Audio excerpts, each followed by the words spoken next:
ke-20, Aljazair yang saat itu adalah koloni Prancis menyaksikan perlawanan yang sangat brutal menurutkan dalam sejarah perjuangan kemerdekaan Afrika. Ini adalah kisah tentang perang kemerdekaan Aljazair, perang yang berlangsung selama 8 tahun dan mengubah wajah politik di Afrika Utara. Aljazair yang terletak di pesisir Afrika Utara telah berada di bawah cengkeraman Prancis sejak tahun 1830.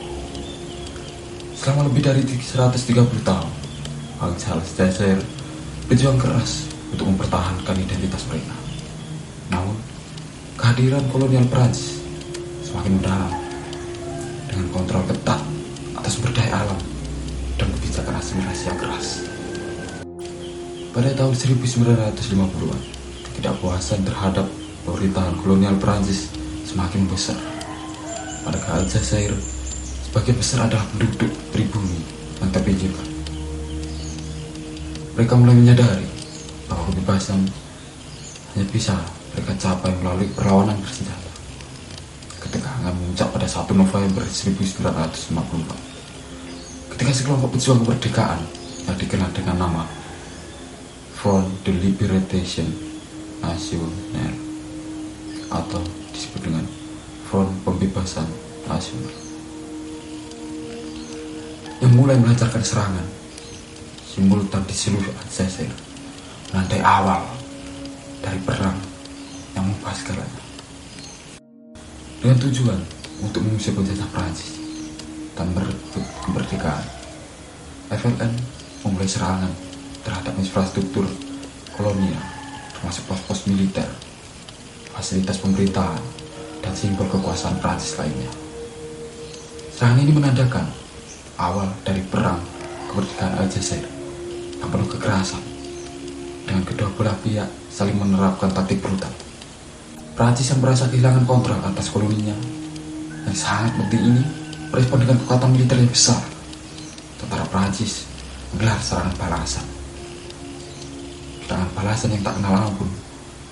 Mereka menguasai kota-kota besar seperti Algiers, tapi juga menerapkan kebijakan yang sangat represif di pedesaan dengan menerapkan kamp-kamp konsentrasi dan menggunakan taktik pembakaran desa untuk mengisolasi para pejuang FLN dan mendukung dominasi Prancis. Namun, kekerasan yang tak terkendali ini menimbulkan kemarahan dunia internasional, sementara Prancis menanggapi dengan kekerasan yang brutal. Makin banyak warga Aljazair, pejuang FLN yang bersatu di bawah satu tujuan, kebebasan. Di luar Aljazair, solidaritas untuk perjuangan Aljazair juga tumbuh. Dengan banyak negara di dunia, terutama negara-negara di dunia ketiga, memberikan dukungan moral kepada pejuang ini. Pimpinan-pimpinan seperti Ahmed bin Ella dan Labib bin Mahdi jadi simbol perjuangan bagi kemerdekaan. Mereka mengorganisir perlawanan dari luar negeri dan berusaha untuk mendapatkan dukungan internasional. Sementara di dalam Aljazair, pejuang FLN melancarkan serangan yang semakin mematikan terhadap pasukan Prancis. Pada tahun 1960-an, meskipun perlawanan militer FLN semakin kuat, pemerintahan Prancis dipimpin oleh Charles de Gaulle mulai merasakan tekanan politik yang besar. Keinginan rakyat Prancis untuk mengakhiri perang dan mengurangi biaya konflik sangat besar ini semakin membesar. Setelah beberapa tahun negosiasi, akhirnya perjanjian Evian ditandatangani pada 18 Maret 1962. Perjanjian ini mengarah pada kemerdekaan Aljazair yang diumumkan pada 5 Juli 1962 setelah hampir 8 tahun perlawanan sengit. Aljazair akhirnya mengalami kebebasan. Namun, harga kemerdekaan ini sangat tinggi. Sekitar 1,5 juta warga Aljazair diperkirakan tewas dalam perang ini, baik dari pihak FLN, tentara Prancis, maupun warga sipil. Kemerdekaan Aljazair menjadi simbol kemenangan melawan kolonialisme, namun juga memunculkan tantangan besar bagi negara baru yang merdeka.